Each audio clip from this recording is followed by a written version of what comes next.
35e aniversario de la fecha de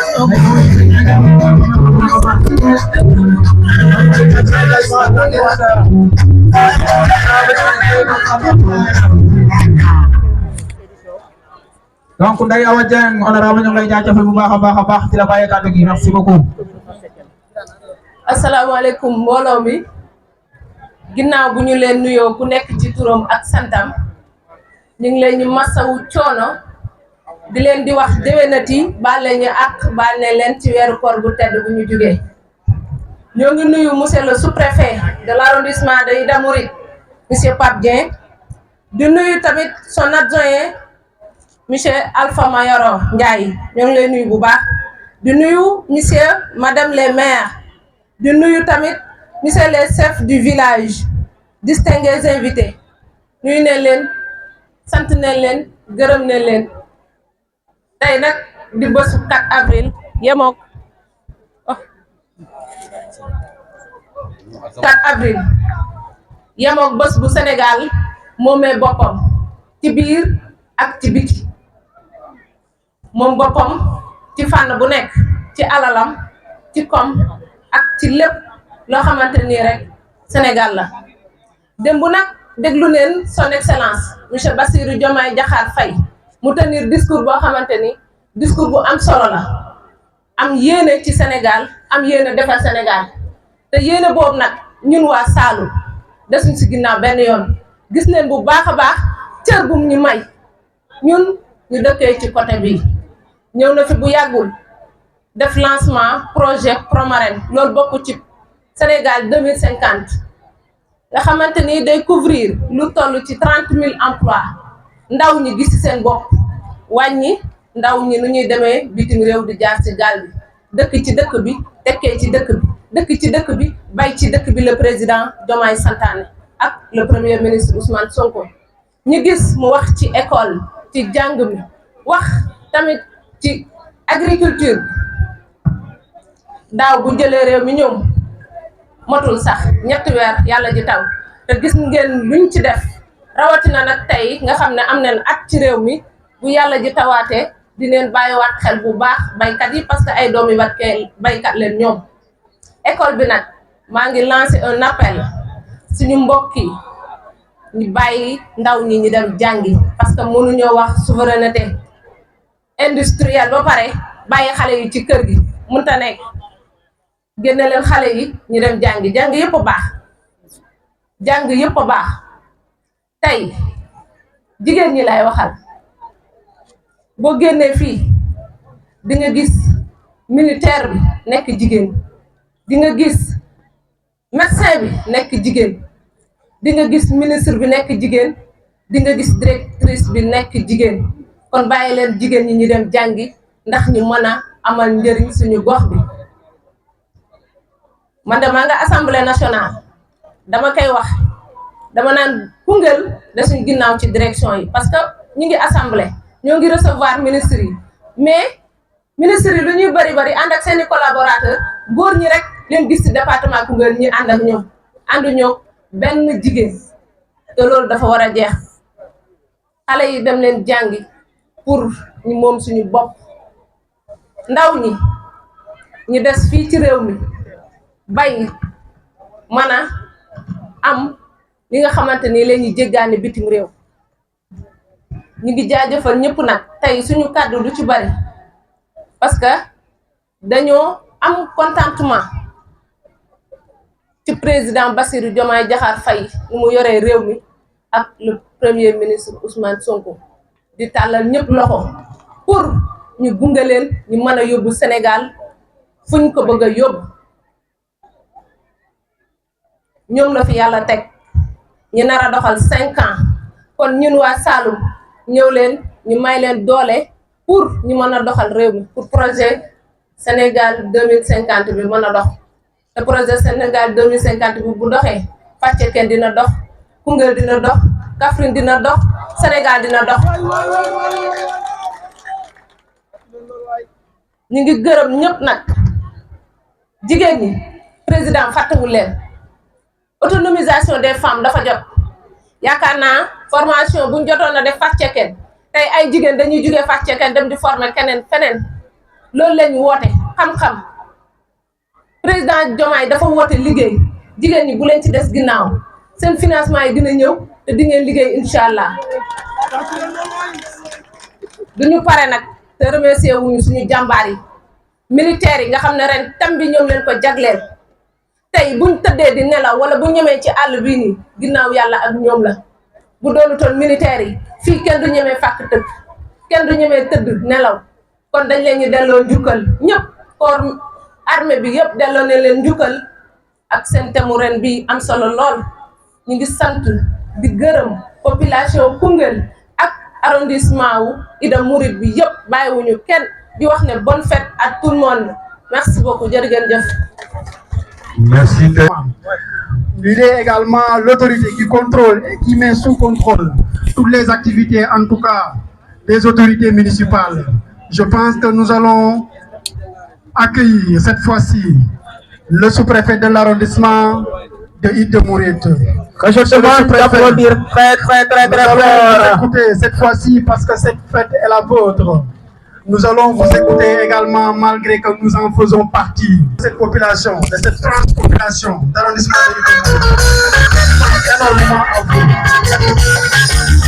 Ida Mouride, je pense énormément à vous, monsieur le sous-préfet. Faites de telle sorte que le maximum de ton action puisse être érigé comme une connaissance universelle ici, par nous, par les jeunes, par les femmes, mais également par l'avenir même de demain. Car nous pensons énormément que vous êtes le chauffeur.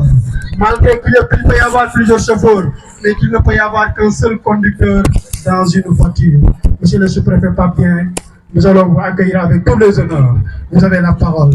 Merci de l'applaudir très Merci beaucoup, monsieur Gay. Vous avez magnifiquement introduit le préfet de l'arrondissement, bien le sous-préfet de l'arrondissement.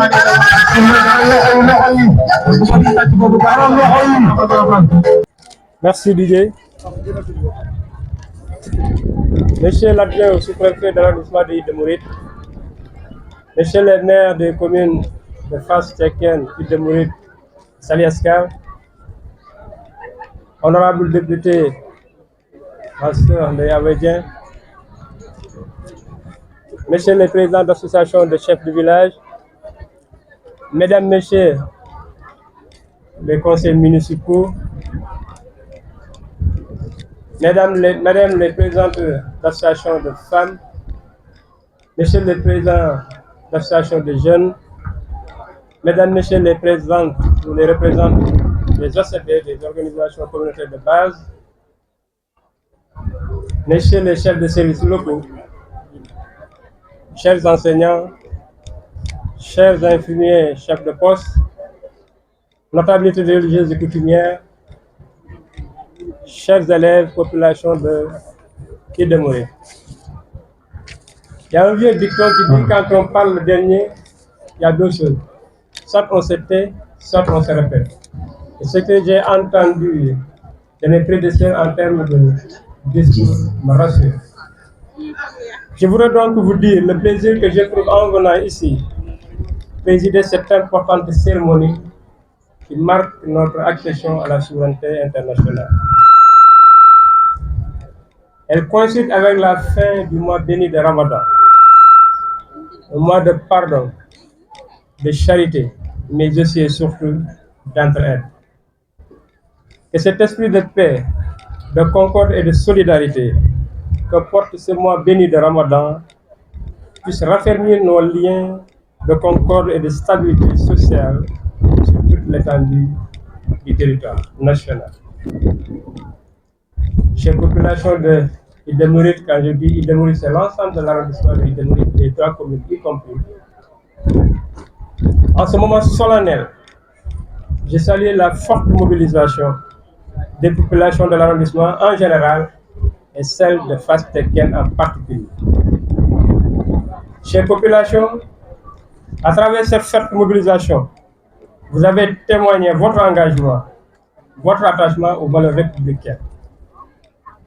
Vous avez compris très vite que l'engagement populaire est une condition sine qua non pour réussir tout événement. Grâce à votre implication active, Cet événement est une véritable célébration de notre souveraineté internationale. Je voudrais saluer tous ceux qui ont défilé, et celles, bien sûr, en marquant ainsi leur fierté à appartenir à cette jeune nation mais grande qu'est notre cher Sénégal. Je félicite tous les défilants, dont les prestations ont été d'une qualité hautement remarquable et appréciée. Je confonds dans ces félicitations et remerciements tous ceux qui ont contribué financièrement et ou physiquement à la réussite de cette belle fête. Je veux citer, vous permettez, je veux citer là-bas tous les maires de la commune qui ont participé activement, physiquement et financièrement. Remercier également les opérateurs qui ont participé, qui ont mis la main à la poche pour participer. Féliciter et remercier également l'ensemble des structures de l'arrondissement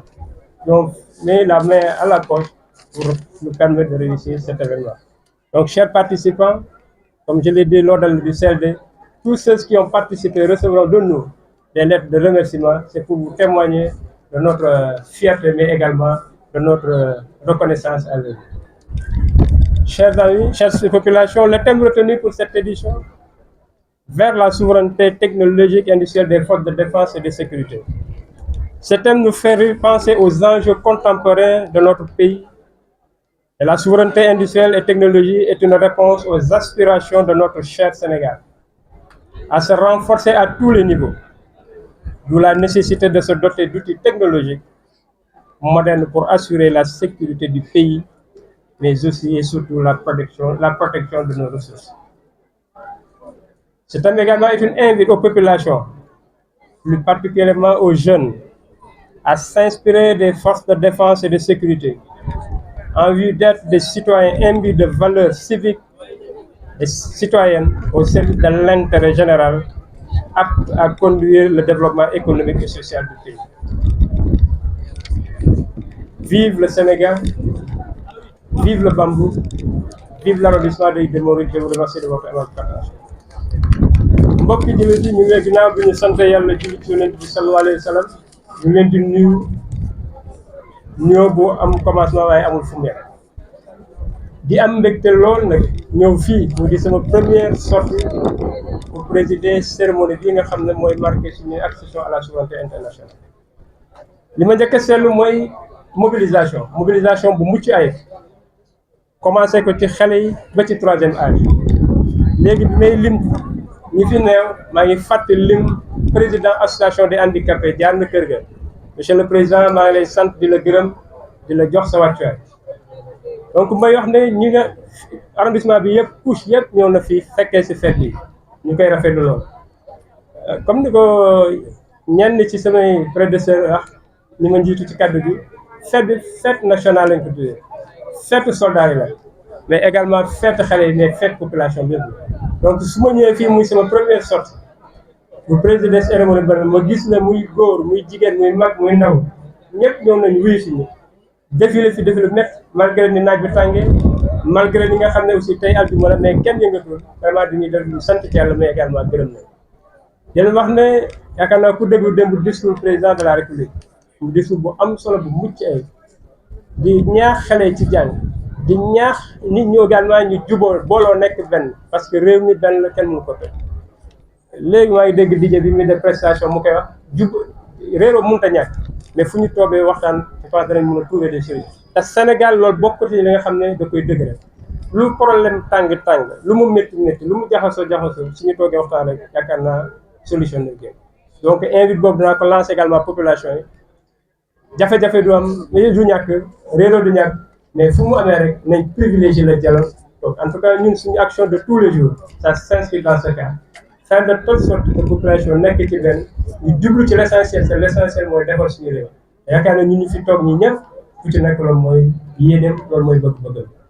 dinañ ci tegal mu tafal mooy élèves yi vraiment de rafetlu prestation ñaari école coranique yi moo fi dégg depuis 98 ñu ngi bokk ci manifestation bu mag mais mosuma gis une aussi belle prestation bu ñuy rappeler lu bëri wala di ko rafetlu di encourager vraiment maître arabe yi di ñaax parents yi également ñu dugal xale yi ci école français baax na naam waaye école arabe aussi la maa ngi jàpp seen discours bi ñu ci wax am na lu ñu ci wax ci biir jaamu yàlla jàng alxuraan loolu am solo la muy discours bu marqué dafa di ci félicité arabisant bi incha allah dañ ko seeti parce que war a nar a jàppale la su ma servi dañ la en tout cas naaj bi tàng na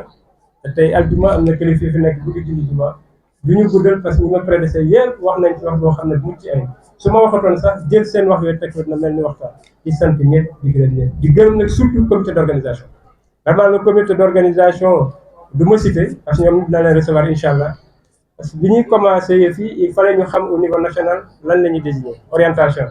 donc ay 8 wala 9 jours lañ commencé di commencé réunion yi pour arriver à cette belle fête nga xam ne fête mucc ayib la donc comité d'organisation avec à la tête mon adjoint monsieur Ndiaye que je félicite au passage que je remercie pour avoir bien coordonné toutes les activités au niveau de la sous-préfecture en tout cas di sant ñëpp di gërëm ñëpp di leen jox rendez-vous déwén incha allah